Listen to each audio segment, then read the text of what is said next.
I've been in for 3 years, and it takes time because you've got to get these people that have been holding this thing for 300 years going, we don't want to give it up to you. And I'm like, give it up because I've just told you I can do it. And you're proving the point because they're giving you all of these challenges and you've already proven that you can do that. You know, you're giving me a composition, you're saying, do this composition for 12 minutes and it's about evolution and you can do it in the Albert Hall and here's an orchestra. I'm like, give me a fucking orchestra, I'll give you the music I want to play. And it's easy because you're not starting with a blank canvas. You know, I've started with many a blank canvas, but given a composition that I already know every sound within Timeless and how to expand on every sound. And that's something that I've been working on for 3 years with a guy called Chris Wheeler who did the Vangelis show with Massive Attack. And I think, like I said, it's the long way around. You know, it's 16 years old this year. It's something that people will probably be ready for by the time it happens. That's just the way it happens. This is going to sound really cheesy, but why do you think that Timeless has been so timeless or is so timeless? Because it's a concept. It's just a concept about exactly that very subject. It's about saying this isn't caught up in a particular, it's a part of a genre, but it's caught up, it's actually caught up within me capturing my youth. It's a coming of age album. I don't expect people to get their head around Mother, I don't expect them to get their head around Sam's Return, because that's an album about my own demons. And that's something which is a very personal work. And it's almost like me saying to everyone, I don't give a fuck, that's my experience with my mother. It's not everyone's, that's a very uncomfortable album to listen to. But for me, many years after that album, I can listen to it because I have a great relationship with my mother now. But something like Timeless, I can pull that off. I couldn't have done it 10 years ago because it would have sounded naff. I know about where to place that sound now and how to expand on that. And I think that given all of that, you know, when you're dealing with alchemy, which is what I deal with every day, you know, you're manifesting stuff. I don't program. I don't engineer, so I have to be able to translate the information that I want to get across to individuals very thoroughly. And in doing that, the process is a lot more rewarding for me because I'm learning something about it all the time. You know, and that's very important. So I mean, just little silly things like, you know, you're getting loads of drummers in an orchestra playing 5 or 6 drums, and you hear it, you think it's a car crash because it's cancelling itself out, and you realise, oh shit, if I put tam-tams up there, and I put kettles down here, you're allowing the space for the orchestra because, you know, we come from an electronic background where I can make a hi-hat sound as loud as a kick drum. So we can do anything. Do you know what I mean? You don't have any range. But when you're dealing with a real orchestra, you've got to be very careful about where you place sound and stuff. So it sounds like you're having a bit of a personal revolution with the classical stuff right now, but let's rewind just a bit back to the times of Timeless and about the kind of the jungle rave days. So, I mean, arguably rave culture has been one of the biggest revolutions that you've been involved in. Would you agree? It's been mental. I mean, I came from New York with a sheepskin jacket on, I walked into heaven, I thought, what the fuck's going on there? Just people on podiums, just giving it. It was a really exciting time, because it was a really exciting time in the country. And it was this music that came out of Europe. But then there was this other sound coming out, like from in the UK. You know, Kingman Records and Ibiza Records, and you know, all these kids coming up like Nookie and NHS, Absolute 2 Records, and these guys were making breakbeat, especially Reinforced Records, which was historical for my. I mean, I wouldn't be here for those guys because, you know, and later they became 4 Hero and Mannix, and they broke into a whole other tree with Plastic People and 4 Hero and that whole thing. And I think those times were the times where. It's really weird because we didn't have internet now, so it feels like so old. But you didn't have the amount of, you know, if you wanted someone to play a record, you had to turn up with the record. You know what I mean?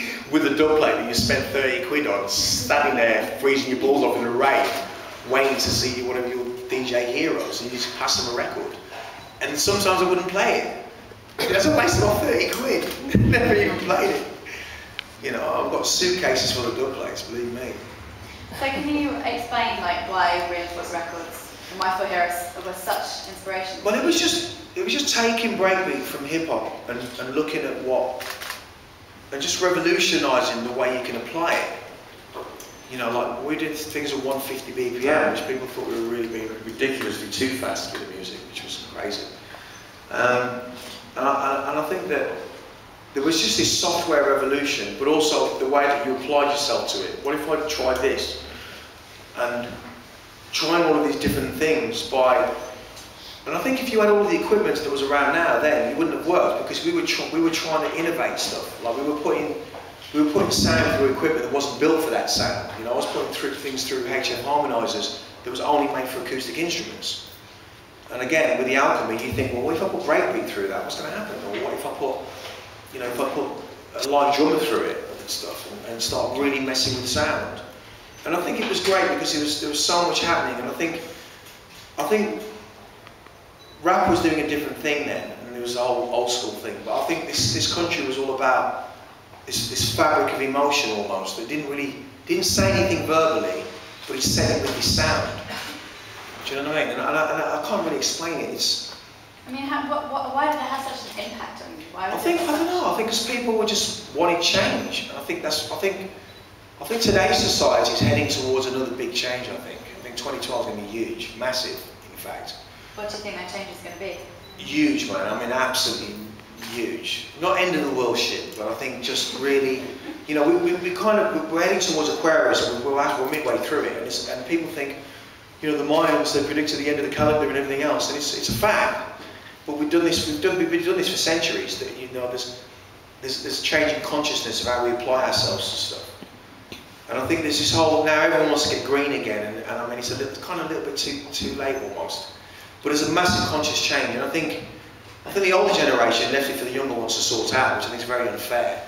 That we have to grow up consciously. I think a lot of the older people's mistakes, where the youth generation now have half been abandoned, and the other half, which is yourselves, so the creatives, I guess, are having to think of new ways of how to go forward and how to make, you know, things change. And I think there's also the fact of the science is playing a 70% role when it should be playing a 50% role. You know, like you've got to apply yourselves more to it. You know what I mean? I mean, also things like TED.com I swear by and stuff like that, because I think it's quite revolutionary in the way, you know, and Ireland, this idea of Ireland about changing people's perceptions about things, about how do we make it better? And making it better is by your actions today. It sounds really naff, but I wake up every day and I think, what can I do today? There was many years when I wouldn't even open the curtains, thinking I was just about had enough of this whole fucking hoo-ha of music and being consumed by it all.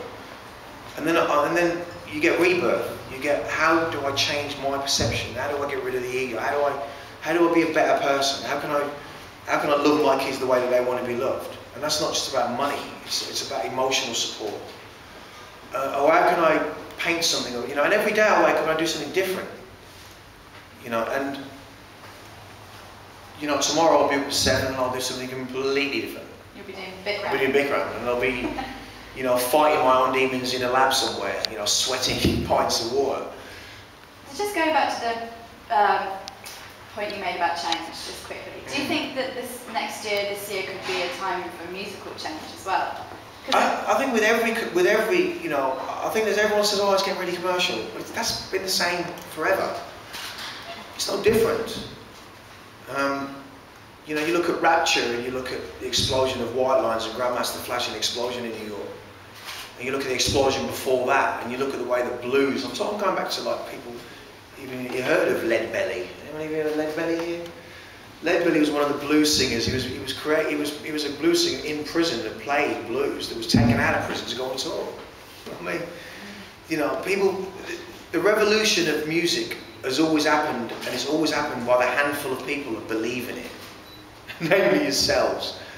There's certainly a massive change going on, and I think I'm responsible, and I have a duty to, you know, I've had all the riches of everything else, but having wealth of the experience is somewhat better, because you need to be able to pass that on somehow. I learned something. I've got a great poster in my bedroom and it says, I'm thinking about making a few mistakes today. I know I've learned something about my mistakes. I've learned so much about my mistakes from my mistakes that I'm thinking about making a few more. Because you know, you have to kind of go through these things. But change now is more important for me, about how to revolutionise my own way of thinking. And it certainly seems like you're passing your kind of knowledge and your expertise, and you know, being a mentor to a lot of new talent that's coming through at the moment. Well, it's not even that. For me, man, I leave that to the people that are current and hot. I mean, there's a lot of people that are hot at the minute that can, you know, that are really hot in the scene, you know, the Tempers and all these people that are coming up. You think, wow, where'd they all come from? And it's their, you know, they're responsible to be able to make that change as well. But I mean, you know, I was doing a lecture with social workers, 200 people that want to be social workers. I mean, like, whatever for. But they're the people that are going to be picking up a lot of the mess within the inner city areas. While we're all doing art, there are still people out in these areas that need help. And you know, and lecturing with young people at 22 that want to be social workers, man. I mean, that's a big thing. To want to go into Hackney or Birmingham, you know, Bermondsey, and have to deal with society the way that it is.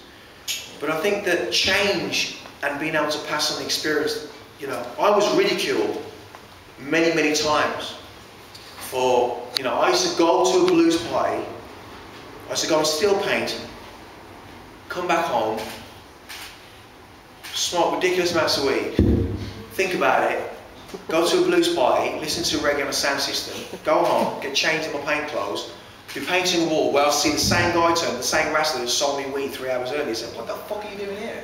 I'm like, I'm painting a wall. Like, what are you painting a wall for? I'm like, I just want to change, man. I just want to be different. And people would laugh at me for that. People would laugh at me for wanting to be different. You know, and I think that the greatest thing that I've always found out, that it doesn't matter what you have in your pocket, as long as you look good, as long as you're looking after yourself, you know, you've got a handkerchief in your pocket. I don't mean a real handkerchief, I mean just the attitude towards, I want to do this. And everything that you do, you put it away under your belt. Every little thing that you do, you think, I'm not going to get anywhere with this, man, this is pointless. Now, for artists to survive today is very difficult. Because you've got so many different people to compete with. Because everybody's doing this. Before, when you're trailblazing, you're looking at other people, and there aren't that many. Like, I came out of a system, if you like, to go and look at New York and look at the South Bronx. And I came back here like a raving lunatic. You know, the people are on freebase, and people are going crazy, and society's falling apart. But there's these trains, and there's this, you know, there's this paint that's going, and there's people doing this, and it was like, I felt like a madman. Because you have this insight, but insight can be dangerous, because in society now, if you're an artist, to stand out is very difficult. But you see, is that because we're saturated by technology? It's not really your art. If you stick to what you believe in as your form of art, and you keep that almost right by your side, that inner child, if you like, that's a very important thing. Because you can translate it to the medium, to the media, to access, I want to get this painting somewhere, right? You're not saying to switch your computers off, literally. Because you need that in this society, I guess, to get around. But for me, I think believing in your art, in every fragment of it, will create this model that only you will have for yourselves. It's the empowerment of that. That you believe in something, whether it's cut and paste, whether it's painting with matchsticks, I don't care what it is. There is all of us have that artistic ability to be able to do that.